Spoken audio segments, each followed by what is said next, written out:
હકનું લેવું પણ હરામનું નહીં. શ્રી કૃષ્ણએ કહેલી આ વાત સાંભળવામાં બહુ નાની લાગે છે, પણ આ વાત ખોટી નથી. આપણે ઘણી વખત જોઈએ છીએ કે માણસ કોઈ બીજાનું છીનવીને આગળ વધી જાય છે, ખોટું કરીને પૈસા કમાઈ લે છે, બીજાના હક પર પોતાનો કબજો કરી લે છે, અને આપણને લાગે છે કે જુઓ તો ખરા, આ તો બહુ આગળ નીકળી ગયો. અરે ભાઈ, એક વાત યાદ રાખજો, બીજાનું છીનવીને મળેલી સફળતા ક્યારેય સાચી સફળતા નથી હોતી.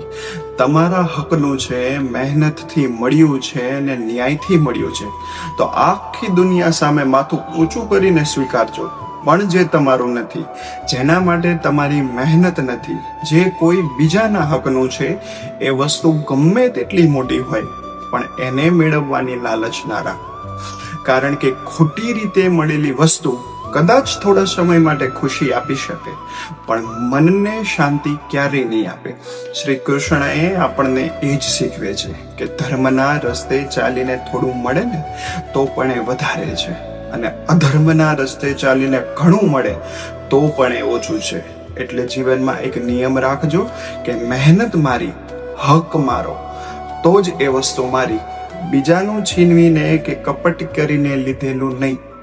પોતાની મહેનત અને સચ્ચાઈથી આગળ વધજો. તમારો હક કોઈ છીનવી લે તો ભગવાન સામે ફરિયાદ કરજો, પણ બીજાના હક છીનવીને ક્યારેય ભગવાન સામે ઊભા ન રહેતા.